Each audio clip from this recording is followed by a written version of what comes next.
దత్త రేపు ఎల్లుండి అంటే ఈ రోజు కూడా దత్త జయంతి. ఈ రోజు కొంతమంది ఈ రోజు చేసుకుంటున్నారు, రేపు చేసుకుంటున్నారు, పౌర్ణమి ఉందని అలాగా. కాబట్టి మనము గురువుని దత్తాత్రేయుడిని తలుచుకొని ముందుకు వెళ్దాము. గురువు దత్తాత్రేయుడు. గురువే దత్తాత్రేయుడు. ఓం గురు బ్రహ్మ గురు విష్ణు గురు దేవో మహేశ్వర గురు సాక్షాత్ పరబ్రహ్మ తస్మై శ్రీ గురువే నమః. ఓం శ్రీ శ్రీరామకృష్ణ సమర్థ సద్గురుదేవాయ నమః. దత్తాత్రేయుడి గురించి నిన్న మనం చేసుకున్న సాధనలో ఒక అద్భుతమైన మంత్రాన్ని మనం స్మరించుకున్నాము. ఆ మంత్రం పౌర్ణమికి ఒక్క రోజు మాత్రమే పఠిస్తే సరిపోతుందని చెప్తున్నాము. ఆ మంత్రాన్ని ఒకసారి స్మరించుకొని ముందుకు వెళ్దాము. ఎందుకంటే ఈరోజు దత్తాత్రేయుడు అమ్మవారి యొక్క గొప్ప సాధకుడు. మనము దత్తాత్రేయుడిని దాటకుండా అమ్మవారిని చేరుకోలేము అనే ఉద్దేశంతో ఆ, దత్తాత్రేయుడిని ఖచ్చితంగా కలుసుకుంటాము. ఆ దత్తాత్రేయ మాలా మంత్రము అని ఉన్నది. అది ఒకసారి ఓం నమో భగవతే దత్తాత్రేయాయ స్మరణ మాత్ర సంతుష్టాయ మహాభయ నివారణాయ మహాజ్ఞాన ప్రదాయ చిదానందాత్మనే బాలోన్మత్త పిశాచ వేషాయ మహాయోగినే అవధూతాయ అనసూయానందవర్ధనాయ అత్రిపుత్రాయ ఓం భవబంధ విమోచనాయ ఆం అసాధ్య సాధనాయ హ్రీం సర్వభూ విభూతిదాయ క్రౌం అసాధ్యాకర్షణాయ ఐం వాక్ప్రదాయ క్లీం జగత్రయ వశీకరణాయ సౌః సర్వమన శోభనాయ శ్రీం మహాసంపత్ప్రదాయ గ్లౌం భూమండలాధిపత్యప్రదాయ ద్రాం చిరంజీవినే వషట్ వశీకురు వశీకురు వౌషట్ ఆకర్షయ ఆకర్షయ హుం విద్వేషయ విద్వేషయ ఫట్ ఉచ్చాటయ ఉచ్చాటయ టహ టహ స్తంభయ స్తంభయ ఖేం ఖేం మారయ మారయ నమః సంపన్నయ సంపన్నయ స్వాహ పోషయ పోషయ పరమంత్ర పరయంత్ర పరతంత్రాణి చింది చింది గ్రహన్ నివారయ నివారయ వ్యాధీన్ వినాశయ వినాశయ దుఃఖం హర హర దారిద్ర్యం విద్రావయ విద్రావయ దేహం పోషయ పోషయ చిత్తం తోషయ తోషయ సర్వమంత్రస్వరూపాయ సర్వయంత్రస్వరూపాయ సర్వతంత్రస్వరూపాయ సర్వపల్లవస్వరూపాయ ఓం నమో మహాసిద్ధాయ స్వాహ. సంపూర్ణ సమర్పణ చేసుకుంటాం. యజ్ఞంలో ఉన్నా యజ్ఞంలో లేకపోయినా స్వాహ అనేది ఎప్పుడైనా మనం చెప్తే ఆహుతి వేసుకోవడం అనే భావన మనకి కలుగుతుంది. ఆ ఆహుతి దత్తాత్రేయుడికి ఆహుతి ఏమిస్తాం? అమ్మవారికి కూడా ఏం ఆహుతిస్తాం? అమ్మవారికి మనల్ని మనం సమర్పించుకోవడమే పెద్ద ఆహుతి. ఆవిడకి మనం ఎంత గాయత్రి అమ్మవారు అంటే గాయత్రి అమ్మవారికి యజ్ఞము ఆహుతులు ఎందుకు గురువు గారు పెట్టారు అంటే ఆవిడ సూర్యుడితో కనెక్ట్ అయ్యి ఉంది. సూర్యుడి యొక్క ఆత్మ సవిత. గాయత్రి యజ్ఞము చేసినప్పుడు సూర్యుడి యొక్క ఆత్మ ఏదైతే ఉందో ఆ సవితకి ఈ హవిస్సు అంది. ఆమె తమ యొక్క శక్తిని ప్రపంచానికి పంచివ్వడానికి ముందుకు రాగలుగుతుంది. మన వద్దకు రాగలుగుతుంది. ఎందుకంటే మనం ఇక్కడి నుంచి ప్రైమ్ మినిస్టర్ గారికి ఒక మెయిల్ ఒక ఫోన్ కాల్ చేస్తే అది ఇంపార్టెంట్ కాల్ కానీ ఇంపార్టెంట్ ఇదైతే ఆయన మన వైపు చూస్తాడు. లేకపోతే ఆయన పని ఆయన చేసుకుంటూ ఉంటాడు, ఆయన పని ఆయన చేసుకుంటున్నాడు. అలాగే గాయత్రి మంత్రం కూడా యజ్ఞము ద్వారా ఆహుతులు ఇస్తే ఆ హవిస్సు ఆవిడ అందుకొని మన వైపు చూడటానికి చూస్తుంది. అలాగే స్వాహ అన్నప్పుడు ఆ అగ్నిదేవుడు అలా నోరు తెరుచుకుంటాడు.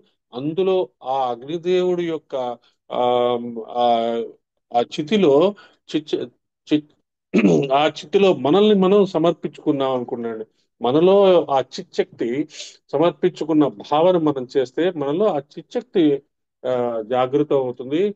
అప్పుడు చిదగ్ని కుండ సంభూత దేవకార్య సముజ్జత. దేవకార్యాలు చేయటానికే మనం పుట్టాము. ఊరికే లలితా సహస్రనామం చేసుకొని ఫలశ్రుతి చదువుతున్నాము. ఫలశ్రుతికి సింపుల్ గా అర్థం ఏంటో చెప్పగలరా? ఫలశ్రుతి ఎందుకు చేసుకుంటామని ఎవరైనా? ఫలశ్రుతికి అంటే ఏంటి?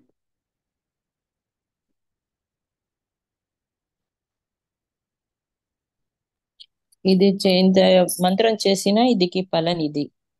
ఆ కరెక్ట్. ఈ మంత్ర ఏ మంత్రాన్ని చేసినా శ్రీ శ్రీ శ్రీ సూక్తానికి కానీ విష్ణు సహస్రనామం కానీ ఈ దేనికైనా సరే కింద ఫలశ్రుతి ఉంటుంది. అంటే ఈ లలితా సహస్రనామం చేస్తే, విష్ణు సహస్రనామం చేస్తే, శ్రీ సూక్తం చేస్తే దీని ఫలం ఇలా ఉంటుంది. అందుకని ఫలశ్రుతిని మనము చదువుకుంటాం. అలాగే మనము క్షమా ప్రార్థన కూడా చేసుకుంటాము ఏదైనా తప్పులు చదువుతాయి. అందుకనే ఆ, ఓం శ్రీ ఉమాయై నమః అనేది మొదట్లోనే చదివేశాం కాబట్టి సరిపోతుంది. ఏమన్నా తప్పులు పలికితే క్షమించండి తల్లి, మాకు మాకు రాదు, మేము ప్రయత్నం చేస్తున్నాం, మేము చిన్నపిల్లలం అనే ఉద్దేశంతో మనం క్షమా ప్రార్థన చేసుకుంటాం. అలాగే దత్తాత్రేయుని తలుచుకొని మనం ముందుకెళ్దాము. లాస్ట్ ప్రీవియస్ సెషన్ లో మనము గాయత్రి, గుప్త గాయత్రి గురించి మనం డిస్కస్ చేసుకున్నాం. మహామంత్రాలు, వీటిని బాల, పంచదశి, షోడశి మంత్రాల గురించి డిస్కస్ చేసుకున్నాము. ఆ, గాయత్రి అంటే రెండు రకాల గాయత్రి ఉంటుంది. ప్రకట గాయత్రి, ఆ, తండ్రి వద్ద ఉపదేశం పొందిన గాయత్రి. గుప్త గాయత్రి అంటే బాల, పంచదశి, షోడశి మంత్రాలు.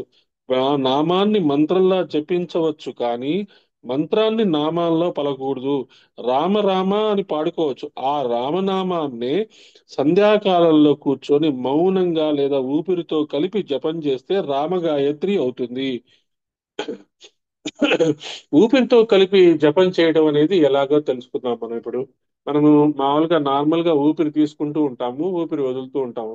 కాన్షియస్ గా చేసేటప్పుడు మనము రామనామము శ్రీరామ రామ రామేతి రమే రామే మనోరమే సహస్రనామ తత్తుల్యం రామనామ వరాననే. ఒకసారి శ్వాస పీల్చి వదిలేసాం. మళ్ళీ శ్వాస పీల్చేటప్పుడు శ్రీరామ రామ రామేతి రమే రామే మనోరమే సహస్రనామ తత్తుల్యం రామనామ వరాననే. మళ్ళీ ఒకసారి శ్వాస పీల్చి వదిలేసాం. అలాగా మనము నా ఊపిరితో కలిపి జపం చేయడం అంటాం. అది మళ్ళీ రామ్ బీజాక్షరాన్ని కూడా మనము ఊపిరితో కలిపి జపం చేయొచ్చు. ఆ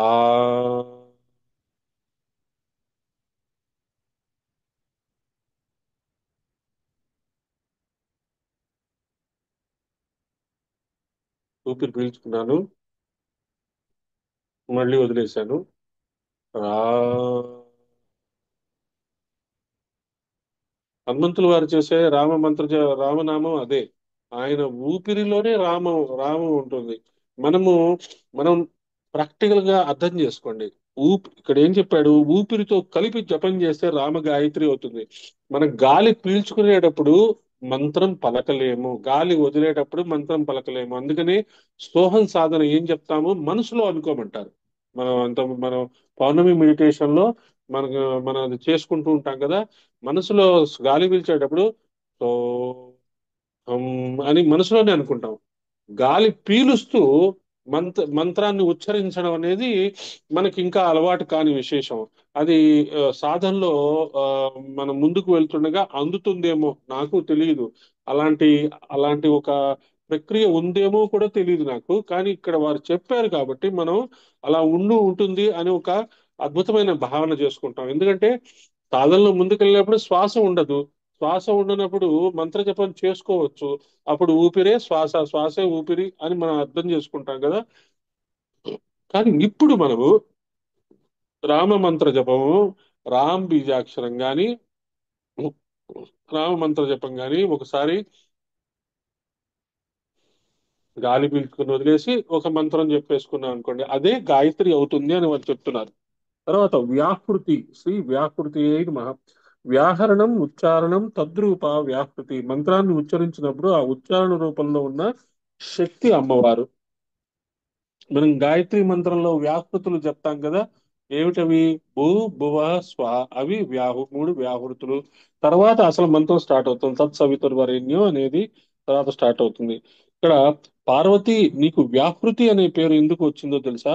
నేను మొట్టమొదట నిన్ను ఉచ్చరించాను, అది విని బ్రహ్మదేవుడు నా దగ్గర నుండి స్వీకరించి నిన్ను ఉచ్చరించాడు. నేను బ్రహ్మదేవుడు కలిసి నిన్ను ఉచ్చరించాం కనుక నీ పేరు వ్యాహృతి అని వాయు పురాణంలో శివుడు అమ్మవారితో చెప్తారట. అలాగా ఆ వ్యాహృతి అనగా ఉచ్చరింపబడినది. మనం ఏ మంచి మాట ఉచ్చరింపబడినా అది దాన్ని వ్యాహృతి అంటారు. పరమేశ్వరుడు ఉచ్చరించినదే వ్యాహృతి. పరమేశ్వరుడు ఉచ్చరించినది వేదం. అది ఆయన పలుకు. పరమేశ్వరుని వేద రూపంగా వచ్చిన ఉచ్చారణ గాయత్రి. వ్యాహృతి అంటే వేదమాత. గాయత్రికి వేదమాత అని పేరు. వేద రూపాలతో వచ్చినదే గాయత్రి. ఆ వేదం మన ప్రాణాలని రక్షిస్తుంది. మళ్ళీ చూడండి, మళ్ళీ గురువు గారు చెప్పినట్టుగానే ప్రాణాలను రక్షించేదే గాయత్రి అని చెప్తున్నారు. అంటే మన శరీరంలో ఉండే ప్రాణశక్తి గాయత్రియే. ఆ ప్రాణశక్తి మరి బాగా పెరగాలి, బాగా ఉండాలి అంటే గాయత్రి మంత్రం చేసుకోవాల్సిందే. ఆ ప్రాణశక్తి చిచ్చక్తిగా మారి చేతనత్వంతో కలిసి అమ్మవారు మన పరిణామ క్రమంలో ముందుకు వెళ్ళి మనకి ఆ సిద్ధులు సాధ్యులు పరమ గురువులతో ఆ సాన్నిధ్యం ఏర్పడి, గురు సాన్నిధ్యం ఏర్పడి భగవంతుడి యొక్క కార్యక్రమాలు అంటే డివైన్ వర్క్స్ ఆ మనం డివైన్ వర్క్స్ చేయటానికి లలితా సహస్రనామం ఉపయోగపడుతుంది. కాబట్టి గాయత్రి, లలిత, సావిత్రి, కుండలిని ఇవన్నీ ఒకే ఒకే స్కూల్లో ఆ, ఒకే యూనివర్సిటీ సబ్జెక్ట్స్ లాగా మనం అర్థం చేసుకోవచ్చు. స్టెప్ బై స్టెప్ మనం నేర్చుకుందాం. గాయత్రి వ్యాహృతి సంధ్య. అజపారూపమైన గాయత్రి మనలో ఉచ్చారణ రూపంలో సంచరిస్తోంది. మన లోపల ప్రాణాలను రక్షించే శక్తిగా అమ్మ సంచరిస్తోంది. అందుకని మన ప్రాణం పోయినప్పుడు శరీరం వదిలేస్తాము. అప్పుడు ఆక్సిజన్ ఇచ్చినా మనం మళ్ళీ తిరిగి జీవించలేము. అంటే మన ప్రాణం మనలో ఉండటానికి కారణం ఎవరు? అమ్మవారు. ఆ ఏ ఏ శక్తి అయితే మనల్ని ఇన్ని సంవత్సరాలు ఇన్ని జన్మలు మనల్ని కాపాడుతూ వస్తుందో ఆ శక్తే గురువు, ఆ శక్తి అమ్మవారు, ఆ శక్తే దత్తాత్రేయ స్వరూపము. అందుకని మనము ఆ శక్తిని, ఇదే చిచ్చక్తి చేతనారూప జడశక్తి జడాత్మిక ప్రాణాలను రక్షిస్తూ తిరుగుతోంది కనుక గాయత్రి.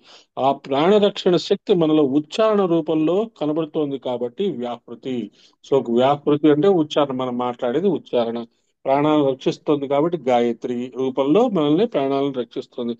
అది కూడా గాయత్రి అని స్పెసిఫిక్ ఎందుకు చెప్తున్నా అంటే మనం సూర్యుడి యొక్క కిరణాల వల్ల మనము ఆ, మన ప్రాణశక్తి తీసుకుంటున్నాం కాబట్టి గాయత్రి అన్నారు. తర్వాత సంధ్య. శ్రీ సంధ్యాయై నమః. మనలో ఉచ్చరింపబడిన ఈ తల్లిని సంధ్యలోనే తెలుసుకోగలం. సంధ్యాకాలాలు మూడు, అవి ప్రాతః, మధ్యాహ్న, సాయంకాలాలు. ఇవి మనందరికీ తెలిసిన సంధ్యలు. గూఢ సంధ్య, తురియ సంధ్య. అర్ధరాత్రి కాలాన్ని కూడా సంధ్య అంటారు. అదే లింగోద్భవ కాలం. మనకి ఏం తెలుసు అండి? 4 రకాలైన సంధ్యలు తెలుసు. తెల్లవారుజామున 6 o'clock, మధ్యాహ్నం 12, ఈవినింగ్ 6. ఇది కాకుండా అర్ధరాత్రి లింగోద్భవ కాలం 12ంటికి కూడా ఒక తురీయ సంధ్య అని ఉంటుందిట.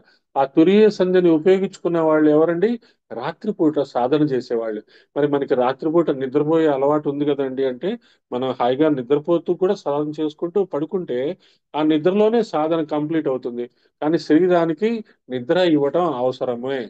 కాబట్టి మరి మనం రాత్రిళ్ళు కూడా చేసేస్తాము అంటే డే టైం దానికి కంపెన్సేట్ చేసుకోండి. అలా మీరు మన శరీరాన్ని బ్యాలెన్స్ చేసుకుంటూ ఉండాలి. మరో కోణంలో యోగపరమైన సంధిలో నిలవడం ఒకటి గొప్ప సాధన. కాలం అంటే స్థితి అని అర్థం. బయట ఉన్న కాలం కాదు. బయట చల్లగా ఉన్న మనస్సు తెగ వేడెక్కిపోతే చెమటలు పడతాయి. కాబట్టి ధ్యానము వేరు, సమ్యక్ ధ్యానం వేరు. ధ్యానంలో కూడా పండిపోవాలి. ఆ స్థితిలోకి వెళ్తే అప్పుడు అనుభూతిలోకి వచ్చేది సంధ్య. సంధ్యా కాలము అంటే ఒక ఒక స్టేజ్ నుంచి ఇంకొక స్టేజ్ కి వెళ్ళేటప్పుడు మధ్యలో ఆ ఆ ట్రాన్సిషన్ పీరియడ్ అంటారు. ఆ ట్రాన్సిషన్ పీరియడ్ అంటారు.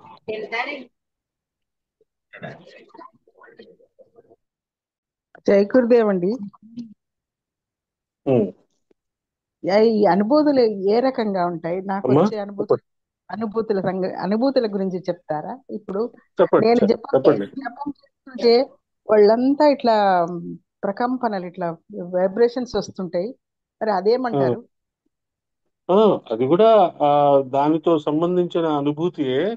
దాన్ని మీరు ఆ, జాగ్రత్తగా చూసుకోవాలి. అంటే ఆ ప్రకంపనలు అనేది ఆ టైంలో జరిగినప్పుడు దాన్ని ఉమ్, జాగ్రత్తగా అబ్జర్వ్ చేసుకోండి. ఆ ప్రకంపనలు మనలో వచ్చిన సాధన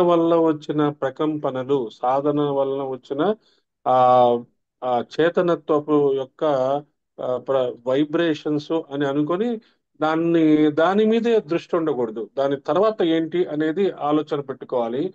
అలా కంటిన్యూస్ గా వచ్చాయి అనుకోండి, మీరు సాధన ఉమ్, ఒక 10 నిమిషాలు చేసేటప్పుడు వెంటనే అలా అనిపించిందంటే కాసేపు ఆపేసేయండి. ఆపేసి మళ్ళీ మంచినీళ్ళు తాగి మళ్ళీ మీరు సాధన చేసుకోవచ్చు. లేదు మ్, ఆ రోజంతా అలాగే ఉన్నది అనుకుంటే ఆ రోజు ఇంకా అక్కడతో ఆపేసేయండి, నెక్స్ట్ డే అలా చేసుకోండి. అంటే అలా ఉండదు. చేసిన ఒక 2 3 మాలలు చేసిన తర్వాత ఇక మళ్ళీ ప్రకంపనలు స్టార్ట్ అవుతాయి. కొద్దిసేపు అయిన తర్వాత మళ్ళీ తగ్గిపోతాయి. అది నేను అడుగుదామని, అది అనుభూతి అంటే అదేనా అని. పర్వాలేదు, మంచి అనుభూతి అది. అది చాలా ఆ, మంచి అనుభూతి. అది ఆనందించండి. అదే అదే ఫైనల్ కాదు. ఆ, కొన్ని రోజులకి ఆ ప్రకంపనలు జరగటం కూడా ఆగిపోతాయి. మనం ఆ, ఏమనిపిస్తుందంటే మనకి ఆ ప్రకంపనలు రావటమే, ఆ వైబ్రేషన్స్ రావటమే ఫైనల్ స్టేజ్ అనుకుంటాం. దానికి అట్రాక్ట్ అయిపోతాం. దానికి అట్రాక్ట్ అయిపోయి ఇంకా లైఫ్ అంతా వాటి కోసమే వెయిట్ చేస్తూ, జపం చేస్తూ, ఈ రోజు రాలేదే, ఈ రోజు రాలేదే అనుకుంటూ ఆ. కూర్చుంటాం. దాని మీద దృష్టి వెళ్ళిపోతుంది. అది సాధనలో ఒక భాగము అనుకొని మనం ముందుకు వెళ్ళిపోవాలి. కొన్ని రోజులకి ఓకే. అది కూడా తగ్గుతుంది. కొన్ని రోజులకి అది కూడా తగ్గుతుంది. ఆ నిజమైన ఆనందంలోకి మీరు వెళ్ళగలుగుతారు. అప్పుడు ఆ నిజమైన ఆనందంలోకి వెళ్ళినప్పుడు, అప్పుడు మనకి గూస్ బంప్స్ అంటారు చూసారా, అటువంటి ఆ, భావన వచ్చినప్పుడు అది ఆ, స్పర్శ తగిలినట్టు లెక్క. శరీరంలో మనం శరీరానికి మనం ఎంత జపం చేస్తున్నామో దానికి తగినట్లుగా ఆహారం ఇవ్వాలి, నీరు ఇవ్వాలి. ఆ ద- అంటే మరీ ఆ, వేడి వేడి జనరేట్ అయిందనుకోండి, ఆ మజ్జిగ అలాంటివి తీసుకోవాలి, కాస్త బెల్లం తినాలి. అలాంటివి మనం చూసుకుంటూ ఉండాలి శరీరాన్ని. అలా మనం జాగ్రత్తగా శరీరాన్ని చూసుకుంటూ ఉంటే అలౌకికమైన ఆనందం తెలుస్తుంది. అలౌకికమైన ఆనందం వచ్చినప్పుడు శారీరకంగా ఏమి డిస్టర్బెన్స్ ఉండదు. అది ఆ తాదాత్మ్యత, తురియాత్మ తాదాత్మ్యత వస్తుంది అనమాట. ఆ ఆ అనుభూతిని హాయిగా అనుభవించడమే. ఓకే. ఓకే. ఓకే. సో ఇప్పుడు సంధ్యాలో ఉన్నాము. ఈ సంధ్యాకాలాల్లో పరమాత్మని ధ్యానించాలి. అందుకే సంధ్యాకాలాల్లో భగవదారాధన చెయ్యాలన్నారు. మరో కోణంలో ఉమ్. యోగపరమైన సంధిలో నిలవడం గొప్ప సాధన. మ్యూట్ చేసుకోండి మీరు. మూడింటి. మాతయ్య గారు. ఓకే. సో కాలం అంటే మనం ఉన్న స్థితి. సంధ్య అంటే సమ్యక్ స్థానము, సమగ్రమైన ధ్యానమే సంధ్య. మనము ధ్యానములో ఒక ఫేజ్ నుంచి ఇంకొక ఫేజ్, ఇప్పుడు ఆ మేడం అన్నారు కదా, ఇప్పుడు వైబ్రేషన్స్ ఫీల్ అవుతున్నారు. ఈ వైబ్రేషన్స్ తో ఇలాగే ఆ వైబ్రేషన్స్ కే ఆవిడ అటాచ్ అవ్వకుండా ఆ, దీని తర్వాత స్థితి ఏంటి అనే ఆలోచనలో సాధన చేసుకుంటూ వెళ్తారు. దాని తర్వాత స్థితి ఎలా వస్తుంది? హాయి, ఆనంద ఆనంద అనుభూతి వస్తుంది. ఈ మధ్యలో ఈ పీరియడ్ ఉంటుంది చూసారా, అది సంధ్యాకాలం, ట్రాన్సిషన్ పీరియడ్. ఒక ఒక మానసిక స్థితి నుంచి ఇంకొక మానసిక స్థితిలోకి మనం వెళ్ళేటప్పుడు ఆ మధ్యలో జరిగే ఆ విశేషమైన కాలము ట్రాన్సిషన్ పీరియడ్, అది సంధ్య అనొచ్చు. అలాగే సాధకుడికి కూడా అలాంటి సంధ్యలు జరుగుతుంటాయి. గురువుగారు సౌభాగ్య సూర్యోదయము అంటారు. నా జీవితంలో ఆ మదన్ మోహన్ మాలవీయ గారు నాకు ఆ గాయత్రి మంత్రం ఇచ్చినప్పుడు, గురువు గారు ఆయన పరమహంస సర్వేశ్వరానందజీ కనపడినప్పుడు నా జీవితంలో సౌభాగ్య సూర్యోదయం జరిగింది అని అంటారు. సూర్యోదయం ఎప్పుడు జరుగుతుంది? సంధ్యాకాలం తర్వాత. అందుకని మనము ఆ సూర్యోదయము కోసం వెయిట్ చేస్తామట. ఆ సంధ్య కాలం అయిపోయే వరకు, అయిపోయి మళ్ళీ ఒక కొత్త సూర్యోదయం జరుగుతుంది మనకి. అప్పటి వరకు మనము జాగ్రత్తగా అలర్ట్ గా ఉంటాము. ఒక పూసల హారంలో దారం ఉంటుంది. ఆ దారం కనబడదు కానీ లేదనము. ఆ హారంలో దారం చూడాలి అంటే రెండు పూసల్ని చెరువు పక్కకు జరిపితే మధ్యలో దారం కనబడుతుంది. మధ్యలో ఉన్న దారమే మొత్తం అంతా వ్యాపించి ఉంది. పూసకి పరిమితి ఉంది కానీ మధ్యలో ఉన్న దారానికి అటువంటి పరిమితి లేదు. రెండు ఆలోచనలు, రెండు పూసలు అనుకుంటే ఆ రెండు ఆలోచనల మధ్య ఉన్న చిన్న విరామం ఉంటుంది. ఆ విరామాన్ని పట్టుకోవడం మహా కష్టము. ఈ ఆలోచన రహిత స్థితిలో పరమాత్మ చైతన్య ఉంటుంది. మనకి మాస్టర్ కూడా చెప్తుంటారు కదా, ఆ శబ్దానికి మధ్య ఉన్న విరామాన్ని పట్టుకోండి అంటారు. అది మహాశూన్య స్థితి అన్నమాట. ఆ మహాశూన్య స్థితి. దానికోసం అది పట్టుకోవడానికే మనము మౌనం, సామూహికంగా మౌనం ప్రాక్టీస్ చేస్తుంటాం. ధ్యానం చేసినప్పుడు, ఏదైనా సాధన చేసిన తర్వాత కూడా ఓ 10 నిమిషాలు, 5 నిమిషాలు ఆ సాధన మనలో దిగడానికి మౌనంగా ఉండిపోతాం. మంత్ర జపం చేసినప్పుడు ఇందాక మీరు చెప్పారు కదా, 2 మాలలు 3 మాలలు మంత్ర జపం చేసిన తర్వాత ఇమ్మీడియట్ గా పూసలు అక్కడ పక్కన పెట్టేసి లేవద్దు. అలా కాసేపు అలా రిలాక్స్ అవ్వండి. ఒక్కొక్కసారి మనము స్నానం అంతా అయిపోయిన తర్వాత అలా కాసేపు అలాగే ఉండిపోతాం. భోజనం అయిన తర్వాత అలాగే ఉండిపోతాం. అలాగే ఏదైనా మంచి ఇష్టమైన స్వీట్ గాని ఏదైనా తిన్నప్పుడు ఒక సెకండ్ ఆ స్వీట్ యొక్క అనుభూతి మనం అనుభవించడానికి అలాగే ఉండిపోతాం. అలాగే మనము ప్రకృతిలో ఏదైనా అందం కనపడింది, చక్కటి సూర్యోదయం కనపడింది, చక్కటి చెట్లు కనపడ్డాయి, అలా చూస్తూ నిలబడిపోతాం. You should feel that experience. అలాగే మంత్రజపం చేసిన తర్వాత కూడా, ధ్యానం చేసిన తర్వాత కూడా, ధ్యానం తర్వాత కూడా దిగ్గున వెంటనే లేవకుండా ఒక్క సెకండ్ అలాగే కనుక మనం ఉండగలిగితే, అంటే ఒక సెకండ్ కాదు, ఒక 1 మినిట్, 5 మినిట్స్. అందుకనే మనం సివివి ధ్యానంలో కూడా 10 మినిట్స్ అలాగే మౌనంగా ఉండండి అంటారు. ఎందుకంటే ఆ ఇంపాక్ట్, ఆ మంత్రాస్ యొక్క ఇంపాక్ట్ మనలోకి దిగాలి. దిగడానికి అలా మౌనంగా, ధ్యానంలో మౌనంగా ఉండడం మనం అలవాటు చేసుకుంటేనే ఇక్కడ వీరు చెప్పింది మనకు అర్థమవుతుంది. ఒక సంధికి ఇంకొక సంధికి మధ్యలో ఉన్న విరామాన్ని పట్టుకోవాలి. ఒక శబ్దానికి ఇంకొక శబ్దానికి మధ్యలో ఉన్న విరామాన్ని పట్టుకోవాలి. అలాగే మనము పుస్తకం చదివేటప్పుడు కూడా ఇంకొక ఇంట్రెస్టింగ్ ఆస్పెక్ట్ చెప్తాను నేను. ఏదైనా బుక్ మనం చదివేటప్పుడు ఆ బుక్ రాయటానికి ఆ ఆథరు కనీసం 10-15 పుస్తకాలు చదివి ఉంటాడు.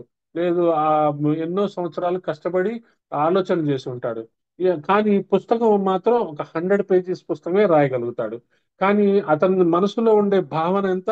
అట్లీస్ట్ 10-15 బుక్స్ ఆఫ్ నాలెడ్జ్ అతనికి ఉంటుంది. ఆ నాలెడ్జ్ ని సింపుల్ గా 100 పేజెస్ బుక్ లోనే రాస్తాడు. మనం చదివేటప్పుడు ఈ సాధనా పరంగా చదివితే ఈ వాడు రాసిన ఒక్కొక్క లైను ఎంత ఎంత భావనాపూర్వకంగా ఉంటుందో, ఆ ఒక్క లైన్ రాయటానికి ఆయన కనీసము 2-3 పేజీల ఆలోచనలు ఆలోచించుంటాడు. అవన్నీ మనకు డౌన్లోడ్ అవుతాయి. అందుకని చాలా మందికి అనుభూతి ఎలా జరుగుతుంది? ఇప్పుడు ఒకళ్ళు చదివిన ఒక భగవద్గీత ఒకళ్ళు చదివారు అనుకోండి, వాళ్ళకంటే మనకి బాగా అర్థం అవుతుంది. ఎందుకంటే మనం సాధన చేస్తున్నాం కాబట్టి, మనకి ఆ దృష్టి ఉన్నది కాబట్టి. ఎందుకు మనకి ఎక్కువ విషయాలు తెలుస్తున్నాయి అంటే, మనం భగవద్గీత చదివేటప్పుడు ఆ ఆధర్లో మనసులో జరిగే కమెంటరీ చదివేటప్పుడు ఆ ఆధర్ మనసులో జరిగే డిస్కషన్ అంతా మనలోకి డౌన్లోడ్ అవుతుంది కాబట్టి. అది మనము అలాగే ఇప్పుడు ఈ పుస్తకం కూడా మనం చదువుకుంటూ ఉన్నప్పుడు కొన్ని విషయాలే ఈయన పుస్తకంలో ప్రింట్ చేయగలిగారు. కొన్ని విషయాలు ఆయన ప్రింట్ చేయలేకపోయారు. అవన్నీ కూడా మనకి అర్థమవుతున్నాయి కాబట్టి మనం ఆ విషయాలు డిస్కస్ చేసుకుంటున్నాం. ఇక్కడ శ్రీ శ్రీ శ్రీపర్వతం శిర స్థానే వైద్యనాథం లలాటకే వారణాసి భృగోర్మధ్యే అన్నారు. శ్రీశైలము శిరస్సుట, లలాటమందు వైద్యనాథముందుట, ఆ వారణాసి ఆజ్ఞాచక్రంట, కనుబొమ్మల నడుము ప్రాంతం వారణాసి, వరుణ అసి, 2 నదుల నడుము గంగ ఉంది. అలాగే ఇడా పింగళ నాడులు, వరుణ అసి, సుషుమ్న నాడి గంగ. ఈ మూడు కలిసే చోట సంధ్య. జ్యోతిర్లింగం అక్కడుంది. ఆ జ్యోతే పరంజ్యోతి. ఇది మన శరీరానికి అంతటికి చిచ్చక్తి. అదే మన ప్రాణాలను రక్షిస్తుంది. అక్కడ ధ్యానం చేస్తే మనకి ప్రాణ రక్షణ లభిస్తుంది. ఇదంతా ధ్యాన యోగ ప్రక్రియ. కాబట్టి సంధ్య మనకి ఆ ఆ స్థలము, ఏ స్థలం అయితే మనకి ఆ ట్రాన్సిషన్ సాధనా స్థలం అయితే ఏదైతే ఉందో, మనకి షట్చక్రాల్లో ఆ మనకి ఈ మణిపూరక చక్రము ఒక సంధ్యా సమయం అనుకోవచ్చు. ఎందుకంటే లోయర్ సెల్ఫ్ హయ్యర్ సెల్ఫ్ కి ట్రాన్సిషన్ గా ఉండేది మణిపూరక చక్రం. ఎందుకంటే అక్కడ అగ్ని ఉంటుంది, కింద ఏముంటుంది, ఎర్త్ ఉంటుంది, వాటర్ ఉంటుంది. ఈ రెండు కలిసి అగ్నితో కలిసి అప్పుడు వాయువుతో కలిసిన తర్వాత అప్పుడు ఆకాశం అయ్యి ఆజ్ఞా చక్రంలో ఘనీభవిస్తుంది అనమాట, క్రిస్టలైజ్ అవుతుంది. అక్కడ గురువు యొక్క స్థానాన్ని ప్రతిష్ఠించగలుగుతుంది. ఆ తర్వాత సహస్రారంలో ఆ అనంతమైన జ్ఞానము, అనంతమైన వెలుతురుగా గురువే మనల్ని ఆజ్ఞాచక్రం నుంచి సహస్రారాల్లోకి వెళ్ళటానికి అనుమతిస్తాడు. ఆయన ద్వారానే మనము సహస్రారంలోకి వెళ్తాము. సహస్రారంలో శివుడు, చంద్రుడు, సోమరసము, అమ్మవారు, అలా ఆ, రకరకాలుగా చెప్పుకుంటారు. కాబట్టి ఈ సంధ్యా సమయం అనేది మనం చాలా జాగ్రత్తగా మన సాధనలో అర్థం చేసుకోవాల్సిన విషయము.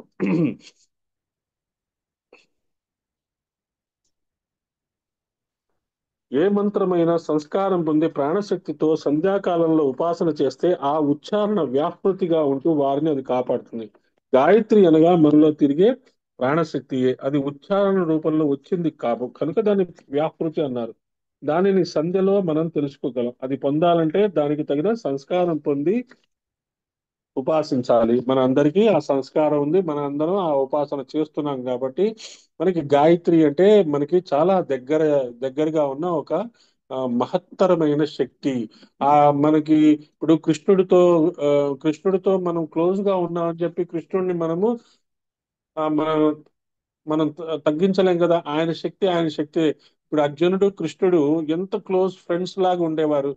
కానీ ఆ సాధనలో కృష్ణుడిని అర్జునుడు పరమాత్మగానే చూస్తాడు. మళ్ళీ స్నేహంలో ఓ మంచి స్నేహితుడుగా చూస్తాడు. తన కష్టాలన్నీ చెప్పుకుంటాడు. సాధనలో మళ్ళీ పరమాత్మగా చూస్తాడు. అలాగే గాయత్రి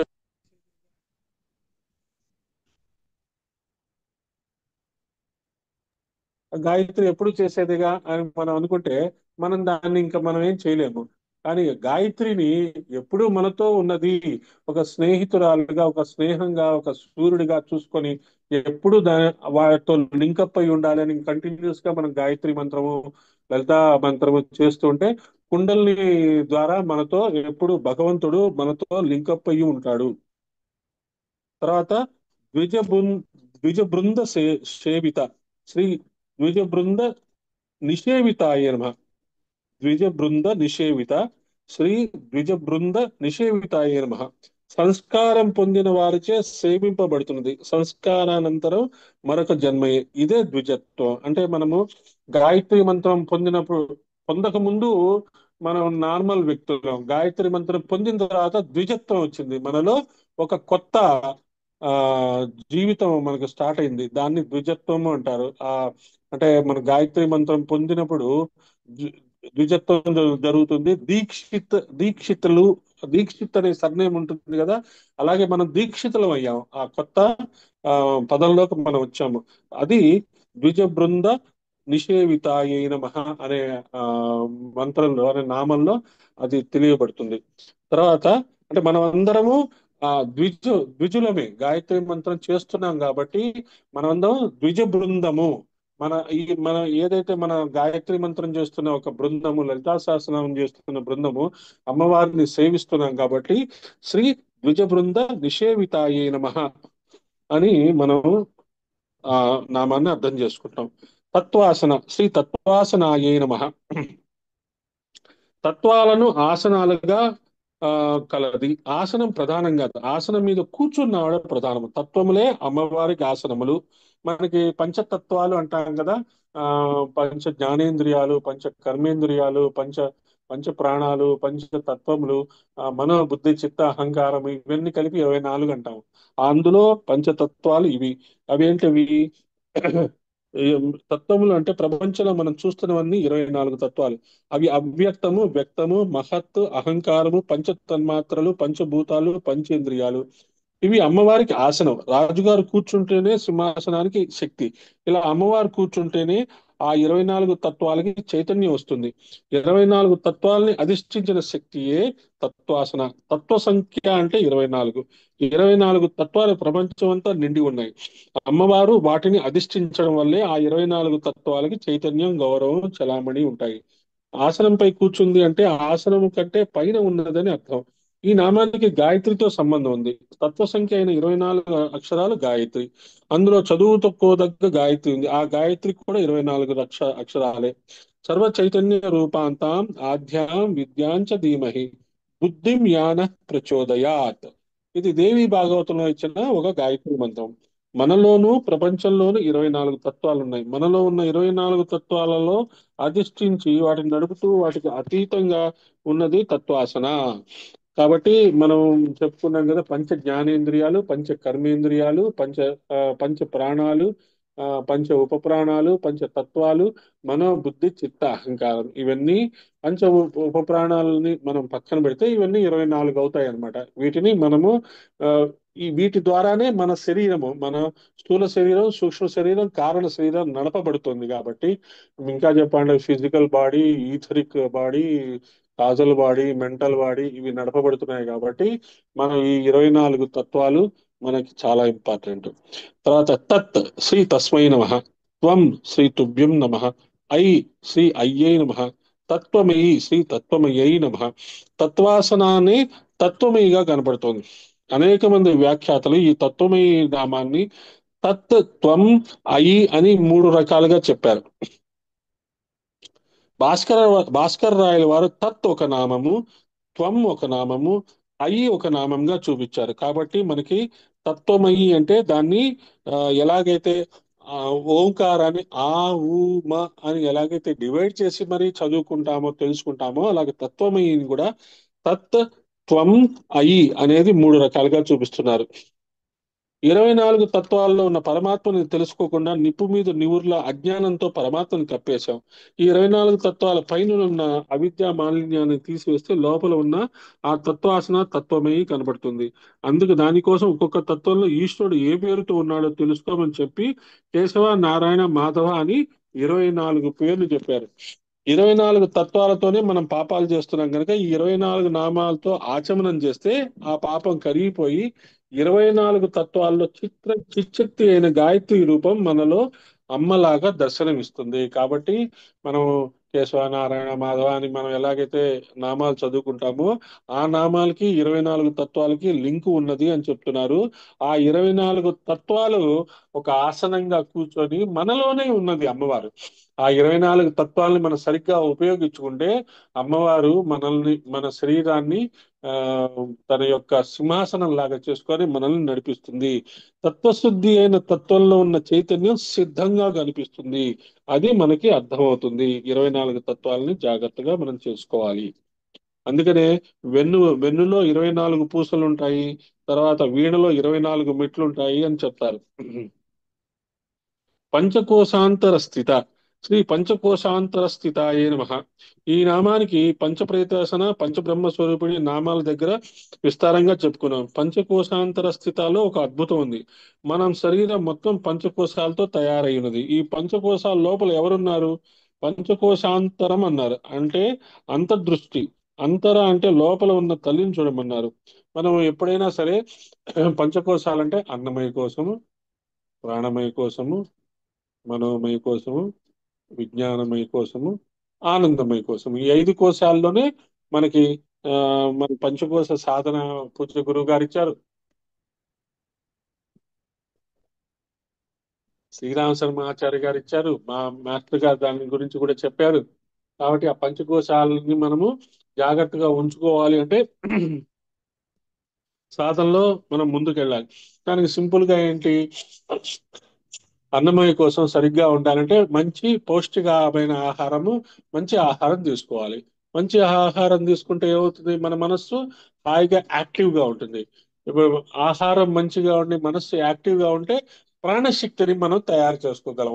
ఎప్పుడైతే ఆహారము మంచి ఆహారం తీసుకుంటూ ఆ మనస్సుని సాధనా పరంగా ఉంచుకుంటే ప్రాణాన్ని బాగా కలెక్ట్ చేసుకుంటే మన ఫోకస్ ఎటువైపు వెళ్తుంది, విజ్ఞానం వైపు వెళ్తుంది. అందుకనే మనము hall of learning, hall of ignorance, hall of learning, hall of wisdom అంటాం. హాల్ ఆఫ్ విజ్డమ్ పోవాలి అంటే మనం మంచి మంచి ఆహారం, మంచి పౌష్టికమైన ఆహారము, ఆధ్యాత్మిక ఆహారం తీసుకున్నప్పుడు దాంతో మంచి మనస్సు తయారవుతుంది. అప్పుడు ప్రాణశక్తి బాగా వస్తుంది. ఎప్పుడైతే ప్రాణశక్తి, మంచి మనస్సు, మంచి ఆహారం తీసుకున్న మన శరీరానికి జ్ఞానం అవసరం ఉంటుంది, విజ్డమ్ అవసరం అవుతుంది. ఎప్పుడైతే మనకి ఆ విజ్ఞానము అనేది మనం తెలుసుకోవడానికి ఇలాంటి క్లాసెస్ లో కూర్చొని మనం తెలుసుకుంటూ మొదలు పెడతామో ఇంకంతా ఆనందమే మిగిలిపోతుంది అనమాట. ఆనందమయ కోసం అంటే అలా చెప్పుకోవచ్చు మనం. సో 5 కోశాలని మనము సరిగ్గా మనం ఆ అది వాటిని కరెక్ట్ గా విచ్చుకోవాలి, కరెక్ట్ గా ఎక్స్పాండ్ అవ్వాలి. మన శరీరం చుట్టూ ఉండే 5 షియర్స్ కరెక్ట్ గా విచ్చుకోవాలి అంటే అవి ఒక స్కాఫోల్డింగ్ లాగా ఉంటాయి మన శరీరానికి చుట్టూ. అవి కరెక్ట్ గా ఓపెన్ అవ్వాలి అంటే మనము అన్న మంచి ఆహారము, మంచి మనస్సు, ఆ ప్రాణశక్తి సముపార్జన చేసే మంచి సాధనలు, ఆ తర్వాత మంచి స్వాధ్యాయము చేసుకుంటుంటే ఇక ఆనందమే ఆనందము. అది మనము పంచకోశ అది ఈ ఐదు మనం గనక కరెక్ట్ గా మేనేజ్ చేసుకుంటూ ఎప్పుడు ఆనందంగా ఉండగలిగితే అప్పుడు అమ్మవారు ఆ పంచకోశ అవతల ఉన్న అమ్మవారు మనకి కనపడతారని చెప్పుకుంటారు.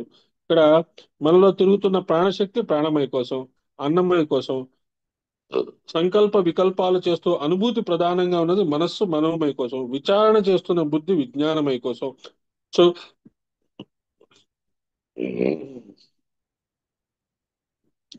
సుఖము దుఃఖము అనుభవిస్తున్నా అనుకుంటూ లోపల ఉండేది ఆనందమయ కోసం. ఇదే మన మన కోశాలకు సంబంధించిన విషయాలు. ఇప్పుడు కొండపల్లి బొమ్మలని చెప్తారు. ఒక్కొక్క బొమ్మ తీస్తుంటే లోపల ఇంకొక బొమ్మ ఉంటుంది, ఆ బొమ్మ తీస్తే ఇంకొక లోపల ఇంకో బొమ్మ ఉంటుంది, ఆ బొమ్మ తీస్తే ఇంకో లోపల బొమ్మ ఉంటుంది. అలాగే మన శరీరం చుట్టూ ఆ ఐదు కోశాలు ఉన్నాయి అని చెప్తారు. అంతర్ముఖ ప్రజ్ఞ కలిగిన మనస్సుకి దొరుకుతుంది. ఆ ప్రజ్ఞకు వెళ్ళటమే ద్విజత్వము. ఆ ప్రజ్ఞ లేకపోవడం పశుత్వం. అక్కడికి మనం చేరుకోగలిగితే అది పంచకోశాంతర స్థితి. ఆ మనోమయ కోశంలోనే దాన్ని పట్టుకోగలం కనుక పంచకోశాంతర స్థిత అని మనకు అర్థం చేసుకోవాలి. తర్వాత నిస్సీమ మహిమ. ఓం శ్రీ నిస్సీమ మహిమ్నే నమః. పంచకోశాలకి పరిమితి ఉంది కానీ ఆ ఐదింటి లోపల ఉన్న అమ్మకి పరిమితి లేదు. నిహి అంటే లేదు, సీమ అంటే హద్దు. అమ్మవారికి హద్దు లేదు. అంటే మన మన మన ఊహలో మహా అయితే గట్టిగా ఒక ఒక యూనివర్స్ గురించి ఇమాజిన్ చేసుకోగలం. అమ్మవారు she ruling millions of universes కాబట్టి ఆ పరిధి, ఆ లిమిట్ మనం ఊహించలేము. It is beyond our human capacity. మనం సాధనలో పైకి వెళ్ళి శరీరం వదిలేసిన తర్వాత ఎప్పుడైతే మనకి ఆ ఈ ఈ సర్వజ్ఞత్వం సర్వవ్యాపకత్వం అర్థమైపోతుందో అప్పుడు మనం అమ్మవారిని చూడగలుగుతామేమో. మనము ఆ చూడటానికి ఇప్పటి నుంచి సాధన చేసుకుంటూ ఉంటే ఆ స్టేజ్ లో మనం అమ్మవారిని చూసే అవకాశం వస్తుంది. అంటే లిమిట్లెస్ ఓషన్ అంటాం కదా, ఆ లిమిట్లెస్ ఆ శక్తి, ఆ శక్తిని మనం చూడాలి అంటే మనం ఇప్పుడు చేస్తున్న సాధనతో ముందుకు వెళ్ళడమే. తర్వాత యవన శ్రీ నిత్య చేయిస్తుంటే అమ్మవారి సాకార రూపంలోకి తీసుకెళ్తున్నారు. అమ్మవారు ఎల్లప్పుడూ నిత్య యవనంగా ఉంటుంది. అమ్మవారి దివ్య చైతన్యానికి కాలదోషం లేదు. కాలాన్ని లొంగయ్యే వారికి సీమ ఉంటుంది. కాలానికి అతీతురాలు అమ్మవారు. అమ్మవారి సాధకులైన మనము ఎప్పుడు నిత్య యవ్వనంగానే ఉంటాం. ఇప్పుడు ఇంత పెద్ద పెద్ద వారు కూడా మనం ఇప్పుడు కూడా మనము కొన్ని కొన్ని కార్యక్రమాలు చేస్తున్నాం. వయస్సుతో నిమిత్తం లేకుండా మన ఆరోగ్యం జాగ్రత్తగా చూసుకుంటూ మనం ఇప్పటికీ మన గాయత్రి మంత్ర ప్రచారం చేస్తున్నాం కాబట్టి మనం కూడా నిత్య యవ్వనము ప్రాక్టీస్ చేస్తున్నట్టే. ఎప్పుడు మన శరీరానికి వయస్సు వచ్చి అది దాని లిమిట్స్ లో ఉండిపోతూ ఉన్న మనస్సును మాత్రం ఎప్పుడు ఆహ్లాదంగా ఉంచుకోండి, యవ్వనంగా ఉంచుకోండి. మనస్సుని ఎప్పుడు చిన్నపిల్లల్లాగా ఉంచుకోవాలి, ఫ్రెష్ గా హ్యాపీగా ఉంచుకోవాలి. అన్నిట్లో మంచిగా చూసుకుంటే అప్పుడు శ్రీ నిత్య యౌవనాయ నమః అనే మంత్రానికి మనము అర్థం తెలిసినట్టుగా ఉండవచ్చు. మదశాలిని శ్రీ మదశాలిని అయిన మదం అనగా పారవస్యం, బ్రహ్మానందంతో శోభించున్నది. ఎప్పుడైతే మనం ఇవన్నీ ఈ నాలుగు కోశాలు మనం గనక కరెక్ట్ గా మేనేజ్ చేసుకుంటుంటే ఇంకంతా ఆనందమే ఉంటుంది. కాబట్టి అప్పుడు ఆ శ్రీ మదశాలిని నమః అనే నామానికి అర్థం తెలుస్తుంది. మదఘార్ణిత రక్తాక్షి శ్రీ మదఘార్ణిత రక్తాక్షయ నమః. మదపాట లగండ భూ శ్రీ మదపాట లగండ భువే నమః. మదంతో తిరుగుతున్న ఎర్రని కళ్ళు కలిగిన అమ్మవారు. ఆ కళ్ళని అటు ఇటు చూస్తుందిట. అంతేకాదు యవ్వనం వల్ల అమ్మవారి చెక్కిళ్ళు నిగనిగలాడుతూ నిగారింపుగా ఉన్నాయట. ఆ నిగారింపు కలిగిన పాటలత్వం అంటే ఆ ఎర్రని ఎరుపు కల తల్లి అసలే ఎర్రని పిల్ల అయిన ఆ తల్లికి బుగ్గల దగ్గర, అరచేతుల దగ్గర, అరికాళ్ళ దగ్గర మరింత ఎరుపు కనిపిస్తుందట. మదపాటలం అంటే యవ్వనం వచ్చిన పారవస్యపు గొప్పదనం. ఆ మద శబ్దానికి సరైన పదం అదే. ఆ మనం అనుకుంటే మదం అనుకుంటే ఏమనుకుంటాం, మనం గర్వము పొగరు అనుకుంటాం. కానీ మదము అంటే యవ్వనం వల్ల వచ్చిన అద్భుతము. అందుకనే మనం కూడా అలాంటి ఎప్పుడు ఎవర్ యూత్ గా ఉండటానికి, యాక్టివ్ గా ఉంటూ ఆనందంగా ఉండడానికి మనం గనుక ఉంటే ఈ మదఘాన్విత రక్తాక్షయ నమః, మద పాఠాల గండ భువే నమః, ఈ యొక్క విషయాలు మనకు అర్థమవుతాయి.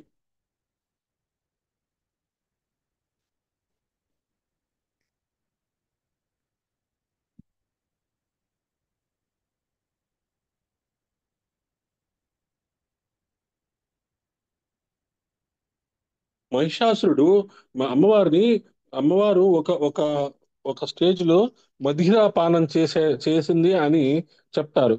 దానికి ఆ దానికి ఒక ఇన్స్టెన్స్ చెప్తున్నారు. మహిషాసురుడు సంహారం చేయడానికి వెళ్ళినప్పుడు కుబేరుడు అమ్మవారికి మదిరా పాత్ర ఇస్తారట. మదిర అంటే ద్రాక్ష రసంతో చేసిన ఒక అత్యద్భుతమైన ఆ ఆ, పానీయం అన్నమాట. ఆ మదిరా పాత్ర అంటే ఒకానొక ఆనందమైన మధుపాత్ర. ఆ ఆ పానీయం తాగితే ఆనందకరమైన మత్తు దొరుకుతుంది. అందుకనే కొంతమంది తంత్రా చేసేవాళ్ళు, ఈ అఘోరాలు వీళ్ళు, వాళ్ళు ఈ ఈ మత్తు మత్తు కలిగించే పదార్థాలని వాళ్ళు తాగుతారు. తాగినప్పుడు ఏమవుతుందంటే కంప్లీట్ గా ఒక అబ్సల్యూట్ స్లీప్ వచ్చేస్తుంది. ఆ స్లీప్ లో వాళ్ళు అవేర్ గా ఉంటూ ధ్యానం చేసుకోవడానికి ప్రయత్నం చేస్తారు. అవి అన్నీ మనకి కుదరవు కాబట్టి మనం అలాంటి వాటి వైపు ఆలోచించక్కర్లేదు. కానీ ఇక్కడ అమ్మవారు ఆ, ఒకసారి మహిషాసురుడిని చే- ఇదేంటి చంపడానికి, సంహారానికి వెళ్ళినప్పుడు కుబేరుడు ఇస్తాట. అప్పుడు మహిషాసురుడు డెక్కలు విసురుతూ మట్టిని చిమ్ముతూ తెగ విజృంభిస్తుంటే అన్ని రూపాలతో వాడిని కొట్టింది. ఇంకా అరుస్తున్నాడు. గర్జ గర్జ క్షణం మూఢ మధుయావత్ పిబామ్యహం అంది తల్లి. గర్జించు గర్జించు, నేను ఇది తాగే వరకే నీ గర్జన. ఇది తాగడం పూర్తయ్యాక దేవతలు ఆనందంతో గర్జిస్తారు, అప్పుడు నీ గర్జన ఆగిపోతుంది అంది. మధుపానం చేసి కాలితో ఒక్కటి కొట్టిందిట. దానితో మహిషాసురుడు అక్కడికక్కడే మరణించాడు. ఆ మధు తాగే వరకే రాక్షసుల విజృంభణ. మధు తాగాక రాక్షసత్వం పోయింది. ఏమిటా మధువు? ఆ మధువే సచ్చిన్మయ బ్రహ్మానందము. మనకి మనకి ఏ మధువు కావాలండి? ఏదైతే మనకి ఆ అమ్మవారి యొక్క ఆ సంపూర్ణమైన ఆ ఆశీర్వాదం లభించినప్పుడు, మనకి అవేర్నెస్ తో మనకి తెలిసినప్పుడు ఒక రకమైన ఆనందం వస్తుంది కదా. ఆ రకమైన బ్రహ్మానందమే మనకి కావాల్సిన ఆనందము. అప్పుడు మనలో ఉండే అజ్ఞానం అనే అసురత్వం సంపూర్ణంగా నశిస్తుంది. చందన ద్రవ దిగ్ధాంగి. ఓం శ్రీ చందన ద్రవ దిగ్ధాంగి నమః. అమ్మవారి ఆరాధనలో ప్రధానంగా ఉపయోగించేది చందన ద్రవం. అనంగ కుసుమ, అనంగ మేఖల మొదలైన దేవతలు ఆ మణిద్వీపంలో అమ్మవారి ఆరాధన చేస్తూ అమ్మవారికి చందనం పూశారట. అందుకనే మనము చందనం పూయటం అనేది చాలా ఇంపార్టెంట్. మనకి పసుపు పూయటము, చందనం పూయటము, తర్వాత మన యజ్ఞంలో కూడా చందనస్య మహత్పుణ్యం పవిత్రం పాపనాశనం ఆపదాం హరతే నిత్యం లక్ష్మి తిష్టతి సర్వదా. అందుకని ఆవిడకి చందనం అంటే చాలా ప్రీతి. అలా చక్కగా ఈ బుగ్గల దగ్గర, బుగ్గల కింద అలా పూస్తారు. పూసినప్పుడు ఆ మంచి స్మెల్ వస్తుంది. దాంతో చాలా ఆనందంగా ఉంటుంది. అందుకని అమ్మవారికి అది చాలా ఇష్టంట. చందన ద్రవ దిగ్ధాంగి ఆహ్లాదకర ఆనంద సుధతో 72,000 నాడుల్లో ప్రకాశిస్తున్న చైతన్య స్వరూపమే ఇక్కడ భావించాలి. అమ్మవారికి అమృత చైతన్య విగ్రహ అని పేరు కూడా ఉన్నదిట.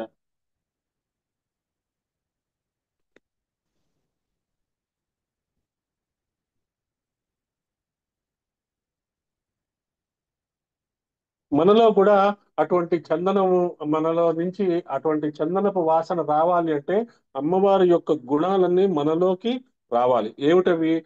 కరుణ ఉండాలి అందరి మీద, వాత్సల్యం ఉండాలి, సౌజన్యం ఉండాలి, శక్తి ఉండాలి, ప్రతాపం ఉండాలి, ప్రకాశం ఉండాలి. ఈ దివ్య గుణములు అమ్మవారిలో పుష్టిగా ఉన్నాయట. అమ్మవారిని ఊరికే నమస్కారం పెట్టి అమ్మా మాకు బ్లెస్సింగ్స్ బ్లెస్సింగ్స్ బ్లెస్సింగ్స్ అని అడిగే బదులు అమ్మవారు మాకు కూడా కరుణ ఇవ్వు, మాకు కూడా వాత్సల్యం ఇవ్వు, మాకు కూడా సౌజన్యం ఇవ్వు, మాకు కూడా శక్తి ఇవ్వు, మాకు కూడా ప్రతాపం ఇవ్వు, మాకు కూడా ప్రకాశం ఇవ్వు అనే గుణాలు మాకు కూడా అందించు తల్లి అని మనం అడిగామనుకో, ఆ అమ్మవారిలో ఏ సుగంధం అయితే వచ్చి అందరికీ ఆనందం కలిగిస్తున్నారో అదే సుగంధం మనలో కూడా వస్తుంది. మన ద్వారా ఎన్నో వేల మందికి మనం ఆనందాన్ని ఇవ్వవచ్చు.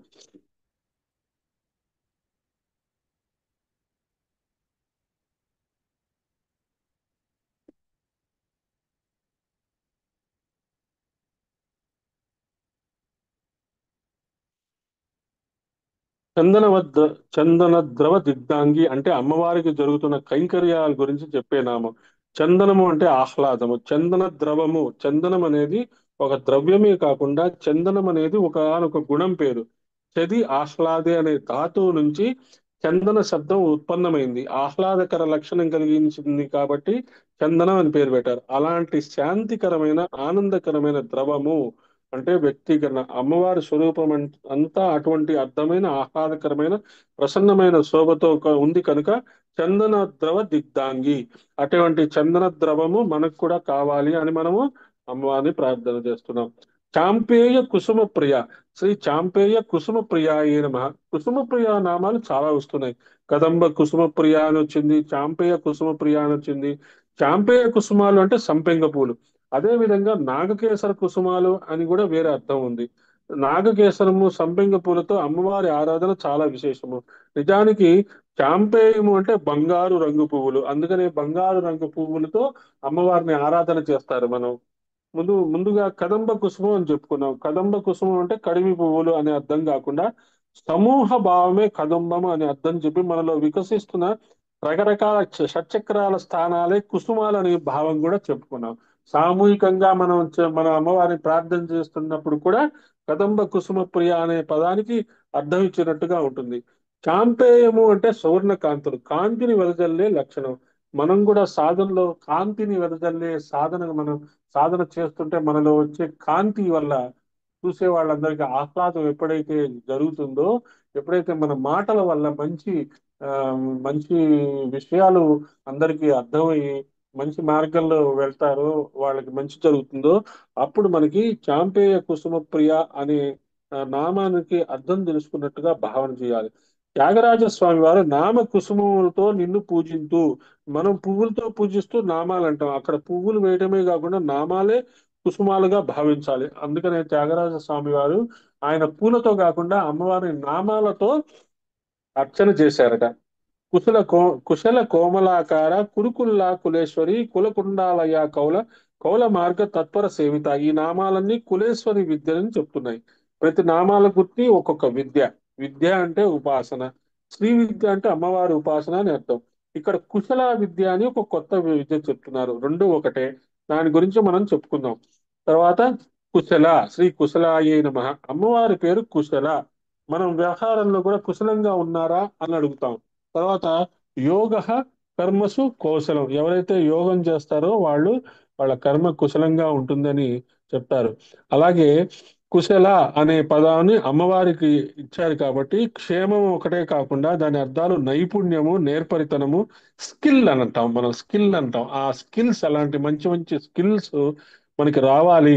మనం మన నిత్య జీవితంలో మంచి స్కిల్స్ ఉండాలి. మనకి మనం ఉపయోగించుకోవటానికి, బుక్స్ చదువుకోవడానికి, సాధన చేసుకోవడానికి మంచి స్కిల్డ్ గా ఉండాలి. ఇతరులకు హెల్ప్ చేయడానికి స్కిల్స్ కావాలి అనుకుంటే ఈ ఈ శ్లోకం మనకి ఉపయోగపడుతుంది. గీతలో కృష్ణ పరమాత్మ అర్జున్తో చెప్తూ కుర్వన్ కర్మాణి, కర్మ ఎప్పుడు చేయాలి? బ్రతికినంత కాలం కర్మలు చేయవలసిందే. మరి కర్మ బంధమైనప్పుడు ఏం చేయాలి? మన శరీరం కర్మ శరీరం కర్మకే ప్రేరేపిస్తుంది. స్వర్గాల్లో అనుభవించే శరీరాలు భోగ శరీరాలు, నరకాదుల్లో శరీరాలు యాతనా శరీరాలు. కాబట్టి కర్మని కుశలతతో చేయాలి అంటున్నారు. మనం ఏది చేసినా అవేర్ గా చేయాలంటున్నారు. యోగ కర్మసు కౌశలం. యోగి ఎలా చేస్తాడు? అన్నం తిన్నా ఆ, కుశల జాగ్రత్తగా అవేర్ గా తింటాడు. వండినా అవేర్ గా తింటాడు. ఏదైనా పని చేసినా అవేర్ గా చేస్తాడు. ఏదైనా సైకిల్ తొక్కినా, కారులో వెళ్ళినా, లేకపోతే వంట చేసినా, లేకపోతే తనని తాను ఆ, ఏదైనా కార్యక్రమానికి వెళ్ళేటప్పుడు డ్రెస్సింగ్ చేసుకున్నా కూడా కుశలతో చేస్తాడు. మనం చాలా మంది అనుకుంటారు ఈ వీళ్ళు అమ్మవారి యొక్క సాధకులు, వీళ్ళకి ఇన్ని చీరలు కావాలా, ఇంత కాస్ట్లీ డ్రెస్ కావాలా, ఈయనకు కారు కావాలా, ఈయన ఎప్పుడు బంగారం పెట్టుకుని తిరుగుతుంటాడు, అమ్మవారి సాధకుడు అంటాడు. ఆ కానీ మనము ఆ విమర్శల్ని ఎప్పుడు మనం పట్టించుకోవద్దు. అది కుశలత. మన యొక్క అందాన్ని, మన యొక్క జ్ఞానాన్ని, మన యొక్క విశేషాలని అమ్మవారి యొక్క స్వరూపంగా మనల్ని మనం ఊహించుకుంటున్నాం కాబట్టి చక్కగా హాయిగా నీట్ గా డ్రెస్ అయిపోయి ప్లెజెంట్ గా వెళ్ళడానికి ప్రయత్నం చేస్తాము. దానిలో ఏ తప్పే లేదు. అదే మనము ఇక్కడ యోగ కర్మసు కౌశలం అనే దానికి చెప్తూ ఈ మంత్రానికి అర్థం చేసుకున్న శ్రీ కుశలాయి నమః. అటువంటి కౌశల్యం అమ్మవారి స్వరూపం. ఆవిడ అనుగ్రహం ఉంటేనే కుశలత వస్తుంది. కాబట్టి స్కిల్ఫుల్ గా, అవేర్ గా ఆ, జాగరూకతతో ఏ పని చేసినా మనం గనక చేస్తే అప్పుడు కుశలాయ నమః అనే పదానికి అర్థం తెలుస్తుంది. శ్రీ కోమలాకారాయ నమః. కోమల అనే శబ్దానికి మృదు మధురమైన స్వభావము, కోమలము. మన మాటలు, మన యాక్షన్స్ కూడా ఎప్పుడు నైస్ గా, నీట్ గా, చక్కగా ఉండాలి. ఎదుటి వాళ్ళకి ప్లెజెంట్ గా ఉండాలి అంటాం కదా, దాన్ని కోమల. అలాంటిది మనం అర్థం చేసుకోవాలి అంటే అమ్మవారిని శ్రీ కోమలాకారాయ నమః అనేది అర్థం చేసుకోవాలి. శంకర భగవత్పాదుల వారు శివుడు అమ్మవారికి మెట్టెలు తొడిగేటప్పుడు అమ్మవారి పాదాలను ఎలా పట్టుకున్నాడో వర్ణిస్తూ దృషది దయమానేన మనసా యథాదాయ న్యస్తం అన్నాడు. మెట్టెలు పెట్టేటప్పుడు పాదాన్ని శాస్త్రపరంగా సన్నకల్లు మీద పెట్టాలి. అంత మెత్తని పాదాలని అంత కఠినమైన రాయి మీద పెట్టాలా అని శివుడికి జాలి వేసిందట. అందుకని ఆయన ఏం చేశాడు, జాలిగా జాగ్రత్తగా మెత్తని పాదాలని రాయి మీద పెట్టి మెట్టెలు తొడిగేట. కాబట్టి మనం ఏ పని చేసినా స్మూత్ గా జాగ్రత్తగా చెయ్యాలి. అలా చేయటానికి అమ్మవారే మనకి ప్రేరేపణ ఇస్తుంది.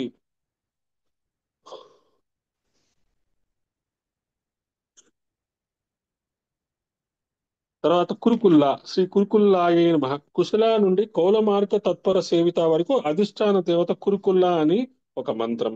కురుకుల్లాయే నమః అనుకున్నా అదొక మంత్రం అవుతుంది. ఈవిడ ఒక తల్లి. శ్రీమన్నగర వర్ణంలో కురుకుల్లా దేవి అని ఉంది. చింతామణి గృహాంతస్థ దగ్గర చెప్పుకున్నాం కదా, చింతామణి గృహం శ్రీమన్నగరంలో ఉంటుంది. శ్రీమన్నగరం 25 ఆవరణలతో ఉన్నది. మొదటిది నానా వృక్ష మహోద్యాన వనము. తర్వాత 6 కల్ప వృక్ష వనాలు ఉంటాయి. ఆ తర్వాత భవ్యమైన కదంబ వనం ఉంటుంది. ఆ తర్వాత రత్నమయ ప్రాకారాలు ఉంటాయి. ఆ తర్వాత అద్భుతమైన కందకాలు కనిపిస్తాయి. అందులో కొన్ని ప్రాకారాలు ఉంటాయి. ఆ ప్రాకారాల్లో బుద్ధిశాల, అహంకారశాల అని 2 శాలలు ఉంటాయి. ఈ పదాలని అర్థం చేసుకుంటే ఒక్కొక్క తత్వాన్ని మనం అధిగమిస్తూ బుద్ధి అహంకార తత్వాలని దాటితే అదే చింతామణి గృహం. అందుకనే మనకి ఆ సకల సమర్థ సద్గురు స్పర్శలో మనోబుద్ధి చిత్త అహంకారాల తర్వాత అమ్మవారి యొక్క చింతామణి గృహం దగ్గరికి మనం వెళ్ళిపోతామనే ఉద్దేశంతోనే చివర్లో మన చేత ఆ శివశక్తి రూపిణి లలితాంబిక ఓం అని చెప్పిస్తారు మాస్టర్. అలా భావించితే మొత్తం మణిదీపం ఎక్కడుందండి? మనలోనే ఉంది ఆ మణిద్వీపం. ఎందుకంటే పంచ తన్మాత్రలు, ఇందాక కూడా చెప్తున్నాం, పంచ జ్ఞానేంద్రియాలు, పంచ కర్మేంద్రియాలు, పంచ ప్రాణాలు, పంచ తన్మాత్రలు, మనో బుద్ధి చిత్త అహంకారాలు ఇవన్నీ కలిపి 24. ఈ 24లో యాక్టివ్ గా మనల్ని నడిపిస్తున్న తల్లి అమ్మవారు. ఆవిడని గనుక కరెక్ట్ గా మనం నడిపిస్తే మణిద్వీపం మనలోనే ఉన్నట్టు లెక్క అనేది మనం అర్థం చేసుకుందాము. శ్రీమన్నగరం మణిద్వీపం రెండు ఒకటే. మన పెద్దవాళ్ళు దీన్ని నిరంతరం భావన చేయమని అంటారు. మణిద్వీప వర్ణన గాని శ్రీమన్నగర వర్ణన గాని రోజు చదువుకున్నా, గృహప్రవేశాల్లో చదివినా ఇంటికి మంచిది, ఒంటికి మంచిది. గృహప్రవేశం చదివినప్పుడు మణిద్వీప వర్ణన చదవండి. ఎవరైనా మనం గృహప్రవేశాలకు మనల్ని పిలిచారనుకోండి, వాళ్ళ చేత ఆ మణిద్వీప వర్ణన చదివించండి. లేదు వాళ్ళకి చదివే అవకాశం లేదు, మామూలు హంసిని, శ్రీ హంసిని అయిన మహా. హంస శబ్దానికి అనేక రకాలైన అర్థాలు ఉన్నాయి. ప్రధాన అర్థం అజపారూపిణి. అజపా మంత్రం అంటే మనలో ఎప్పుడు తిరుగుతున్న శ్వాస, జీవుడు ఎప్పుడు తిప్పుకుంటున్న అక్షరమాల. ఇలాగే హంస అంటే పరమాత్మ రూపం. హంస అంటే సోహం హంస సాధన చేసినప్పుడు పరమాత్మనే అయాం దట్ అంటాం. ఏది దట్ అంటే పరమాత్మ. అదే మనము పరమాత్మగా చూస్తాము. శరీరానికి ఆత్మ ఎలాగో ప్రపంచానికి సూర్యుడు అలా ఉన్నాడు. సూర్య ఆత్మ జగ జగతస్థు సహా. ఆ స్థాపన జంగమాత్మకమైన ప్రపంచానికి ఆత్మ సూర్యుడు. అది మనం అర్థం చేసుకోవాలి. గాయత్రి సూర్యమండలాంతర్వర్తి విద్య. గాయత్రిలో గుప్త, ప్రకట, అజప 3 భేదాలు ఉన్నాయి. ప్రకట గాయత్రి, గుప్త గాయత్రి ముందు వివరించుకున్నాం. మాత అంటే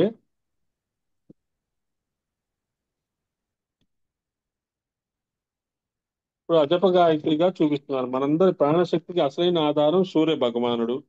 కాబట్టి మనం సోహం హంస అంటే సూర్యుడిగే హంసలాగా చూసుకోవచ్చు.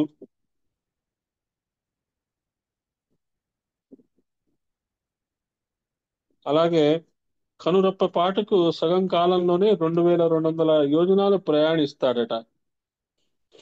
అంత తీవ్రమైన గమనం ఉంది. కనుకనే సూర్య భగవానికి హంస అనే పేరు వచ్చింది.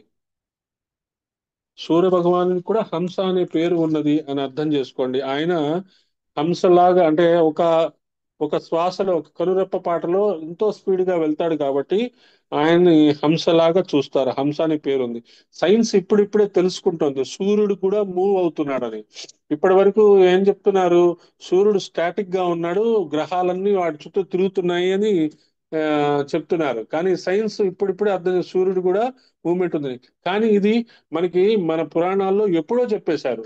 సూర్యుడు ఉన్నాడు, సూర్యుడు చుట్టూ గ్రహాలు తిరుగుతున్నాయి, భూమి సూర్యుడు చుట్టూ తిరుగుతుంది, సూర్యుడు భూమి చుట్టూ తిరుగుతున్నాడు అనేది ఎప్పుడో మనకి చెప్పి ఉన్నారు. కానీ సైన్స్ ఇప్పుడిప్పుడే అది తెలుస్తుంది, అర్థమవుతుంది. హంసలు అనగా యతులలో శ్రేష్ఠులు, ఆత్మజ్ఞాన సంపన్నులైన వారిలో తత్వజ్ఞాన స్వరూపిణి. అందుకనే రామకృష్ణ పరమహంస అన్నారు. పరమహంస అనే పేరు అదొక టైటిల్ అన్నమాట. అదొక అదొక దాన్ని ఏమంటారంటే ఒక పిహెచ్డి. ఎవరైతే శ్వాసలో హంసని చూస్తూ శ్వాసని సంపూర్ణంగా నియంత్రించుకొని ఈ మంచిని చెడుని తెలుసుకుంటూ ఒక విజ్ఞుడు లాగా వ్యవహరిస్తున్నారో వాళ్ళని పరమహంస అని వాళ్ళకి బిరుదిస్తారు. ఆ తర్వాత పరివ్రాజకాచారి అని అలా రకరకాలైన బిరుదులు ఇస్తారు. అది ఆ పరమహంస తత్వం. ఆ పరమహంస మనకి బిరుదులు ఇవ్వక్కర్లే. మనం కూడా శ్వాసని సరిగ్గా ఉపయోగించుకొని సోహం సాధనలో పరిపక్వత చెందితే ఆ పరమహంస స్థితికి మనం కూడా చేరుకోవచ్చు. మాత శ్రీ మాత్రే నమః. సందర్భాన్ని బట్టి నామార్థాన్ని దాని ఔచిత్యాన్ని గ్రహించే ప్రయత్నం చేయాలి. 50 అక్షరాలకి మాతృకా వర్ణాలని పేరు. ఈ మాలిని హంసినిగా మనలో సంచరిస్తున్న 50 అక్షరాల రూపంలో ఉన్న తల్లి మాత. మంత్రాణం మాతృభూతాచ మాతృక పరమేశ్వరి. స్కంద పురాణంలో చెప్పారు. అమ్మవారికి మాతృక పరమేశ్వరి మాత అని పేరు కూడా ఉన్నది. మంత్రాలన్నిటికీ తల్లి వంటి అక్షరాలైతే ఆ అక్షర స్వరూపిణి అమ్మవారు. లోకంలో మనల్ని కన్న తల్లి కూడా అమ్మవారి స్వరూపమే. త్వత్కళ సర్వయోషిత అని ఇది రామానామం దగ్గర చాలా విశేషంగా చెప్తున్నాము. సృష్టి పుష్టి నామాల నుండి అమ్మవారి ఆయా పేర్లతో ఏ ఏ క్షేత్రాల్లో ఉన్నారో సందర్భాన్ని బట్టి చెప్పుకున్నాం. కాయావరోహణం అనే ద్రవిడ దేశంలో ఒక క్షేత్రం ఉంది. ముత్తుస్వామి దీక్షితులు కాయావరోహణేశ్వరునిపై కీర్తనలు కూడా రచించారు. అక్కడ అమ్మవారి పేరు మాత. శ్రీమాత్రే నమః అయిపోయింది కదా. ఇప్పుడు మలయాచల వాసిని, శ్రీ మలయాచల వాసిన్యే నమః. మలయ పర్వతం మీద ఉన్న తల్లి కాబట్టి మలయాచల వాసిని అంటారు. వింధ్యాచలం ఉన్న పదానికి కూడా రెండు అర్థాలు చెప్పుకున్నాం. సహస్రార స్థానమే వింధ్యాచలము. మన శరీరంలో ఉండే సహస్రార స్థానమే వింధ్యాచలం. మలయాచలం అనే దానికి కూడా ఇంకొక అర్థం ఉంది. ముందుగా భౌతిక అర్థం చెప్పుకోవాలి. మలయాచలం అనగా మలయాళ దేశం. మలయాళ దేశం అంటే ఇప్పుడు ఏం చెప్తాము? కేరళ. ఇక్కడ పర్వత శ్రేణికి మలయ పర్వతాలని పేరు. అక్కడ ఉన్న తల్లికి భగవతి అని పేరు. ఇప్పటికీ కేరళలో ఏ ప్రాంతానికి వెళ్ళినా అమ్మవారిని భగవతి అనే పిలుస్తారు. ఒక్కొక్క మండలంలో ఒక్కొక్క పేరు. కాంచీపురం పరిసర ప్రాంతాల్లో ఉన్న ఏ అమ్మవారికైనా కామాక్షి తాయి అంటారు. అఖండ కాంచీ మండలంలో ఏ రూపంలో ఉన్న అమ్మవారు కామాక్షియే. అలాగే కేరళలో అమ్మవారు భగవతిగానే పిలుస్తారని చెప్తున్నాం కదా. పరశురామ క్షేత్రాలుగా 6 భగవతి క్షేత్రాలు ఉన్నాయట. మూకాంబిక మొదలుగు 6 క్షేత్రాలు. మూకాంబిక క్షేత్రం ఒకటి కర్ణాటకలో ఉంది. మిగిలిన 5 క్షేత్రాలు కేరళలో ఉన్నాయి. కర్ణాటక మలయాళం అని మనం తర్వాత చేసుకున్న రాష్ట్ర విభజన. ఇదంతా భరతవర్షమే. 6 భగవతి క్షేత్రాలు ఒకేలా ఉంటాయి. భగవతి రూపంలో మలయాచలంలో ఉన్న అమ్మవారు. కాబట్టి 5 క్షేత్రాలు కేరళలో ఉన్నాయి, ఒకటి కర్ణాటకలో ఉన్నాయట. మలయాచల నివాసిని అనే దానికి అర్థాలు. ఆవు మా కారాలు సరిగ్గా మనకి భూమధ్య స్థానంలో పూర్తి అవుతాయి. భూమధ్యం అంటే భూమధ్యం దాటిన తర్వాత శాస్త్రాల వరకు కలుపుకుంటే ఆ సూక్ష్మనాదానికి తురియం అని ఉపనిషత్తు ఒక పేరు పెట్టింది. ఆ 3 అయితే సహస్రారం దాకా ఉన్నది 4వది. ఆవుమాకారాలు జాగ్రత్త స్వప్న సుషుప్తులు బ్రహ్మ విష్ణు రుద్రులను సృష్టి స్థితి లయలను చెప్తుంటాయి. కాబట్టి మనకి ఆ త్రిగుణాతీతమైన బ్రహ్మము తురియము. ఆవుమాకారాలు త్రిగుణంతో కూడిన బ్రహ్మము. మాలిని హంసినిగా మనలో నడయాడుతున్న తల్లిని ఆజ్ఞాచక్రం వరకు తీసుకువెళ్ళగలిగితే అక్కడికి వచ్చింది. ఆ తర్వాత తురియంలోకి అకారం మకారం లయించిపోవాలి. మకారం లయించిపోయిన తర్వాత తురియ స్థితినే అచలం స్థాణు స్థితి అన్నారు. అందుకనే మనం ఆ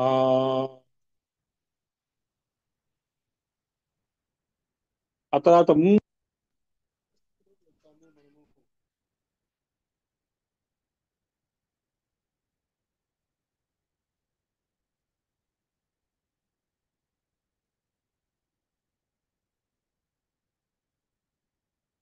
సుముఖి, శ్రీ సుముఖై నమః.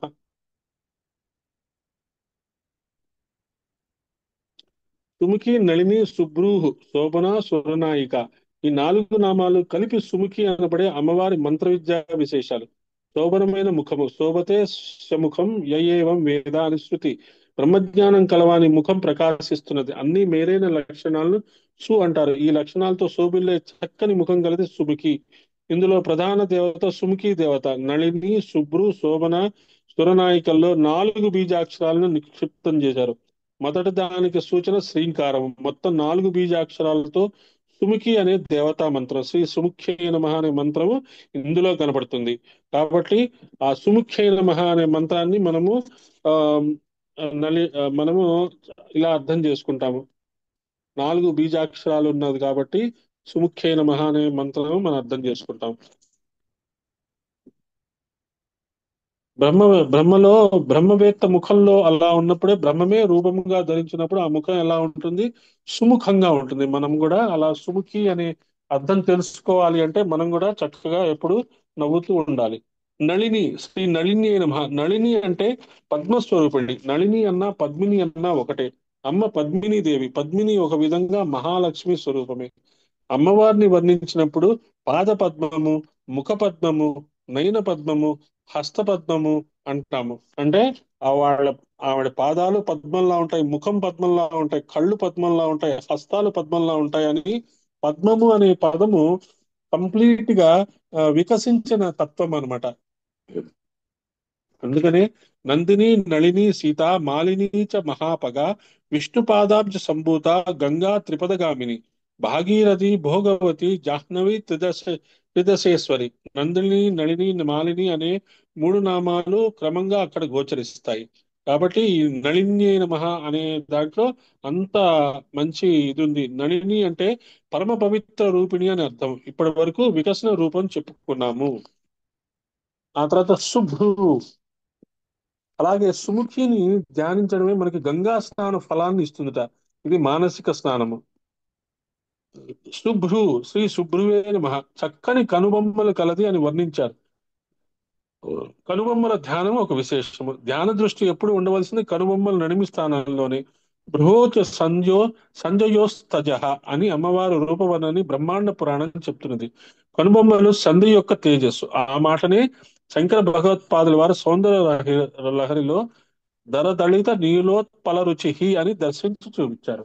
కాబట్టి మనగా ఆజ్ఞా చక్ర స్థానం ఎప్పుడూ గొప్పదే. శోభన, శ్రీ శోభనాయే నమ. సౌందర్యం, మంగళం, ఆనందం ఈ భావాల కలయికని శోభనము అంటారు. అమ్మవారు శోభనా రూపిణి. నిర్వికార స్థితియే శోభనత్వం. భయం ఉండకూడదు, అజ్ఞానం ఉండకూడదు, ఈర్ష్య ఉండకూడదు, అసూయ ఉండకూడదు, దుఃఖం ఉండకూడదు. ఇవి లేకపోతే అంతా శోభనమే. ఇవేవి లేని కేవలము జ్ఞానానంద స్వరూపమే నిర్వికారము. ఇలా మొత్తము సుముఖి, నళిని, శుభ్రు, శోభన పరిశీలిస్తే బ్రహ్మ విద్యా స్వరూపిణియే అమ్మ అని తెలుస్తున్నది.